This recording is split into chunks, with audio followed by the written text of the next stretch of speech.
মানে 28 তারিখে উঠতে মুই নার্সিংয়ের ডাক্তারক দেখাইছো বুধবার, সেদিন বুধবার আসল রবীন শর্মা। তো স্যার মোক কইছে একটা সোনোগ্রাফি করে নিয়ে আয়, পেট মানে রিপোর্টটা দেখা লাগবে, পেটের ভিতরে কি জানতে পেটটা বিষ করে। তো পরে ধুবড়ি থেকে মুই সোনোগ্রাফি করে রিপোর্ট করে নিয়ে আসনো। তো মোক কয় এটা পাথর হয়েছে গোলবেলা ধরো।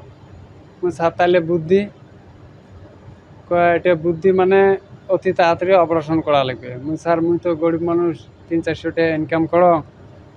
তে ঈদের আগত হয়েছে কিন্তু পাথরটা। তো মুই স্যার ঈদ বিড়ি করলে খুব ভালো হলো, পয়সা পাতির কথা। তে ঈদ বিড়ি করলে ভালো হলো। তো স্যার কয় না এটা এমার্জেন্সি করা লাগবে, নাহলে এটি আর আমার এখানে হবে না, বেড়ে পাঠা খাবে। কয় গুয়াহাটিতেও হবে না, ওইটা বেড়ে এফার করা খাবে। কয় ভিতরে জন্ডিস আবার লাগিয়েছে। তে পরে মুইও মোর শ্বশুর বাড়ি কেন মোর সম্বন্ধী আছে, আমার সাথে বুঝিনো মু ভাইও এরকম কথা, তোমার বোনের পাথর হয়েছে, তে কি করা যায়। স্যার তো কইছে অপারেশন করার কথা। তে যা আমার ভাইয়ের সাথে বুঝিনো কথা, যদি স্যারাই কইছে ডাক্তারের বড় তো আমরা নয় না, তাহলে অপারেশনটা করি দে। মানে সম্বন্ধী শালার সাথে আলাপ করলো। তো বুধবারের দিন মুই নিয়ে আসনু 4 তারিখ। 4 তারিখে স্যারের সাথে বুঝনু, স্যার আপনার পয়সা পাতি কত দেওয়া লাগবে। তো স্যার কয় 35,000 টাকা এটা একদম ফিস থাকবে, হয়তো 2-4 হাজার কমতেও পারে, নাহলে বাড়তেও পারে। স্যার কে সেটা আল্লাহ ভাবে পয়সার ওইটা ঠিক করো। কয় না, মেডিসিনের সাথে কথা।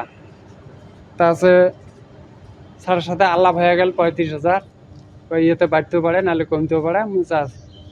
বিষয়তে যদি মোর বউ ঠিক ঠিক করবে না, তাহলে অপারেশন করেন। পরে কাগজ সই নিল আমার 2 ভাইয়া, নিয়ে অপারেশন হল। স্যার কোনো হ্যাঁ 4 তারিখে 4 তারিখে অপারেশন করলাম।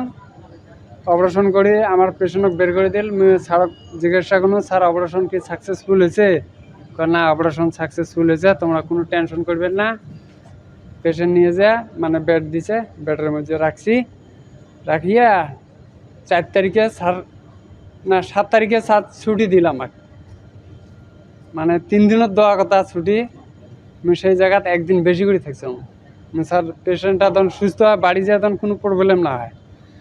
তাছাড়া বাড়ি গেল 7 তারিখে, যে 2 দিন পর আবার পেটের বিষ শুরু হয়েছে।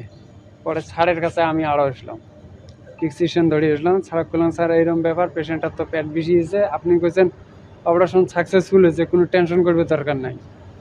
পরে স্যার কী ভাই এত মেডিসিন লেগে দিন দিয়ে আমি বাড়ি যেয়ে খাওয়ানো। পেশেন্ট আরও সিরিয়াস বেশি হল, নিঃশ্বাস নেওয়াটা খুব অসুবিধে হয়ে যায়। হ্যাঁ, পরে পেশেন্ট ধরে আসলো স্যারের কাছে 13 তারিখে। 13 তারিখে আসিয়া স্যার পেশেন্ট দেখে সিট দিয়ে দিল, মানে পেট টেট ফুলে গেছে, পেশেন্ট দেখে সিট দিয়ে দিন। তো আমি সিট নিলাম, পেশেন্ট যেহেতু অসুবিধা, সিট নিলাম। স্যার কয় কি 2 দিন শুয়েছিলেন পুড়ে মারিল, মানে রুগী সুস্থ করবেন না পাইল পেশেন্টক। পরে স্যার আপনি নিজে করলেন অপারেশন সাকসেসফুল হয়েছে, পয়সার চুক্তি পর্যন্ত তো আপনার সাথে হ্যাঁ গেছে, কেন পেশেন্টের পেট বিষাইবে? স্যারের সাথে আমি অল্প তর্কাতর্কি গেছি। তো স্যার কয় কি তুই আরও একটা সোনোগ্রাফি কর। পরে আর একটা সোনোগ্রাফি নার্সিংহোমে করছি, গরিপুর নার্সিংহোমে করিয়ে স্যার রিপোর্ট দেখিল। এলা ডাক্তারি রিপোর্ট আমরা বুঝি পাই না ভাই। স্যার রিপোর্ট দেখে কয় এটা অ্যাপেন্ডিক্স, পেটের ভিতরে বাস হয়ে গেছে। হ্যাঁ, তো মুই স্যারক কোনো স্যার যদি অ্যাপেন্ডিক্স বাস হয়েছে, তো জেলা ফার্স্ট অপারেশন করছি 4 তারিখে, ওই রিপোর্টত ধরা না পড়ল কে অ্যাপেন্ডিক্স, তখন তো আমাকে কইতে পারলেন হ্যাঁ অ্যাপেন্ডিক্স আছে। পরে স্যার কী করল, আর একটা অপারেশন করা হবে, পয়জনটা ভিতরে লাগিয়েছে, এটা বাইর করে দেওয়া লাগবে। বাইর করে দিলে পেশেন্ট তোমার সুস্থ হয়ে আসবে। পরে আর একটা অপারেশন করিল, মানে পয়জনটা বাইর করে দিয়ে এলা কিবা যদি খায়, মানে এদিকে ওলে যায়, ভাত খেলে ভাতও ওলে যায়, বা কোনো পানি টানি খেলে ওলে বিড়ি যায়। পরে স্যারক কোনো স্যার হবে এটা 2টের বেলা। স্যার কয় এটা চিন্তা না করিব, কয়দিন পড়ি থাকবো, কয়দিন পড়লে এটা বদ্ধ হয়ে আসবে। তাছাড়া মুখ দিছে স্যার 4-5 দিনকার সময়, 4-5 দিন পড়বে, 10-15 দিন আর তা পড়ি থাকে কয়জন। পরে ছাড়ক কোনো স্যার কি ব্যাপার কি অল্প রাগ করি কওয়া হয়েছে ব্যাপার কি স্যার কয় কি কয়ে তোমার পেশেন্টটা জনতে মোর 2-3 দিন থেকে টুপনি না হয় পেশেন্টটা নিয়ে টেনশন স্যার আপনার তো 2-3 দিন থেকে টুপনি না হয় আমরা যারা 4 তারিখে করছি 4 তারিখ থেকে আজকে কয় তারিখ ওই তারিখ থেকে আমার খাওয়া দাওয়া সব হারাম হয়ে আছে টুপনি পর্যন্ত হারাম হয়ে আছে পরে স্যার কল চিন্তা না করবি কয়টি একটা অপারেশন আর একটা করা লাগবে মানে 22 দিনের ভিতরে 3টে অপারেশন করছি অপারেশন এইটা অপারেশন করবে 4 দিন হল লাস্টটা এবার 4 দিনের দিন মোর বউকে মারা গেল হ্যাঁ ভুল মানে ফার্স্ট অপারেশনতে ভুঁড়ি কি হয়ে গেছে স্যার নিজে গেছে তো গাড়ি চলাইলে অ্যাক্সিডেন্ট হইতেও পারে স্যার না মানুষের জীবন নিয়ে খেলা না করেন ওটা কোন কথা বলেন অ্যাক্সিডেন্ট হতেও পারে তাহলে পেশেন্টের অবস্থা কি হবে আমি এটা রাজ্যের কাছ থেকে বিচার চান সরকার কর্মে আপনার কোনো বিচার চান ডক্টর মুই তা কইছ মুই স্যার আপনি যদি সাহস না পান তো অন্যটাই এফআর করে দেন আমি অন্যটাই নিয়ে যাই স্যার কইছে না একো চিন্তা না করা না লাগবে এটা এখানে ঠিক হবে এডভাইস কৰিছিলে না কৰা নকৰা নহয় ডক্টৰে এডভাইস কৰিছিলে সিহঁতে লৈ যাব বিচৰা নাই আপোনাৰ মতে ডক্টৰৰ ভুল আছিল নে নাই নাই চব ইয়াত ডক্টৰৰ ভুল বা গাৰ্জিয়ানৰ ভুল আমি ক'ব নোৱাৰিম নহয় নহয় আপোনালোকে চাওক পেচেণ্টটো ক্ৰিটিকেল হয় না এতিয়া আমি ক'ব নোৱাৰো না এইটো মই কৈছো আপুনি বাৰে বাৰে কৈ আছে ক্ৰিটিকেল পেশেন্ট অপাৰেশন কিয় কৰিলে পেচেণ্টটো অলৰেডি চাওক তেনে আপোনালোকে গাপ দিয়াৰ চেষ্টা কৰিছে নহয় নহয় আপোনালোকে চাওক প্ৰথম ফাৰ্ষ্ট যেতিয়া অপাৰেট হ'ল হা নহয় আপোনালোকে বহুত কেইটা অপাৰেশন কৰিলে কিন্তু তাৰ পিছতো গল ব্লাডাৰ ব্লাষ্ট কেনেকে হ'ল গল ব্লাডাৰ ব্লাষ্ট হোৱা নাই না ডক্টৰে কৈছে ডক্টৰে পৰিয়ালৰ মানুহ কৈছে গল ব্লাডাৰ ব্লাষ্ট হৈছে ব্লাষ্ট হোৱা নাই পেচেণ্টৰ গল ব্লাডাৰ অপাৰেশ্যন হৈছিলে তেতিয়া আছিল পেচেণ্টৰ কণ্ডিশ্যন বেয়া আছিল মই আৰু এটা কোৱেশ্যনৰ উত্তৰ দিওঁ আপোনালোকৰ পেচেণ্টটো যেতিয়া ঢুকোৱাৰ পিছত আপোনালোকে এটা তেওঁলোকৰ গাৰ্জিয়ানৰ লগত এটা বৈঠক দিলে কিয় ভিত্তিত বৈঠকটো দিলে মিলাবৰ কাৰণে বৈঠক আমি দিয়া নাই ইহঁতে আহিছিলে কথা পাতিব এনেকুৱা কি হ'ল কি মানে আপোনালোকৰ 1% দোষ নাই চাওক আমাৰ আপুনি হেইটো ক'ব বিচাৰিছে 1% দোষ নাই সব গার্জিয়ান বৈঠকটো আমি তো গার্জিয়ানক দোষ দিয়া নাই হেইটো তো ক'ব বিচাৰিছে ইহঁতক কেনেকে দোষ দিম বাৰে বাৰে তো হেইটো কৈ আছে দোষ ইয়াতে নাই পেশেন্ট আপোনালোকৰ দোষটো মানি লোৱা নাই কিয় পেচেণ্টটো আপোনালোকক অৰ্পণ কৰি দিছে না আপোনালোকক অৰ্পণ কৰি দিয়াৰ পিছতো যদি তেওঁৰ মৃত্যু হৈছে নিশ্চয় এইটো ডক্টৰৰ গাফিলতি কোনো ডক্টৰে নিবিচাৰে যে কোনো পেশেন্ট তেখেতৰ হাতত মৃত্যু হওক আপুনিয়ে ভালকে জানে ডক্টৰে নিবিচাৰে ঠিকে আছে কিন্তু আপোনালোকে টকাৰ কাৰণে ইমান দিন পেশেন্টক ৰাখিছে নাই ইমান দিনে কি আপোনালোকে ৰেফাৰ নকৰে পেশেন্টক অলৰেডি কোৱা হৈছে জ্বৰ কাৰণে কোৱা হৈছে হায়াৰ কিহৰ কাৰণে কোৱা হৈছে পেশেন্টে নিজে কৈছে আমি ইয়াতে কি কৰাম যে কৰিব ছাৰে কৰিব মোৰ নাম হ'ল মোস্তাফিজুৰ ৰহমান মই এছিষ্টেণ্ট মেনেজাৰ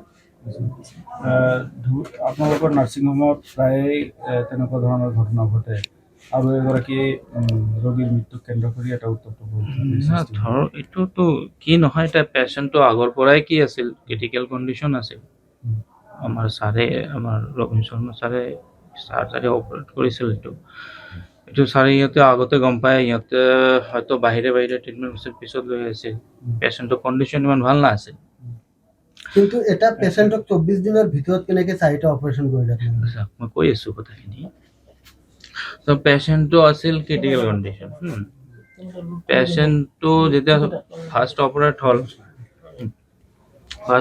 হোৱাৰ পিছত ইনফেকশ্যন ভিতৰত কিবা ইনফেকশ্যন আছিল আগৰ পৰা কিবা আছিল গলব্লাডাৰ নাজানো গলব্লাডাৰে হ'ব পাৰে তো অপাৰেশ্যন হোৱাৰ পিছত ডিচাৰ্জ হোৱাৰ পিছত 2-3 দিন পিছত নেকি আকৌ আহিছে অসুবিধা 4 দিন পিছত ছাৰ তাত আহিল ছাৰ এনেকুৱা অলপ অসুবিধা হৈ আছে ছাৰে কৈছে যে তোমাৰতো আগৰ পৰা কি আছিল অলপতো অসুবিধা হ'বই তো তথাপিও মই চাই ল'ম ছাৰে চালে টেষ্ট পাতি কৰালে বাকী টেষ্ট কি আছে সোনোগ্ৰাফি হওক বা আদাৰ্ছ কিবা আছে এইবিলাক কৰালে তো ছাৰে পালে যে এইটো কিবা এটা প্ৰব্লেম আছে ভিতৰত পেচেণ্টৰ গাটো আকৌ বেয়া হ'ল, তো এডমিট কৰাব লগা হ'ল।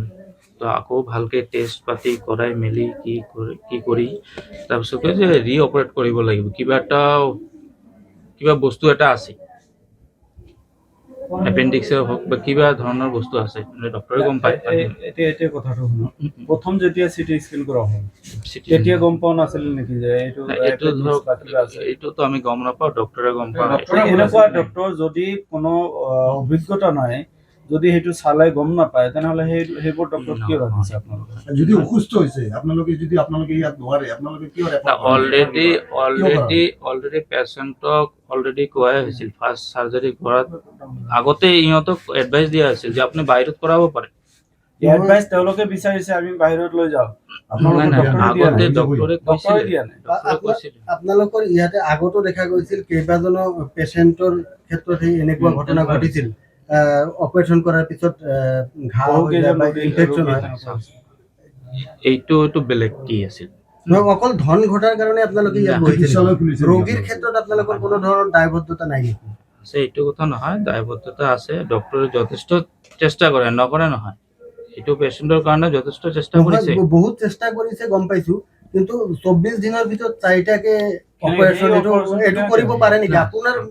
আপোনাৰ মন্তব্যটো কওক।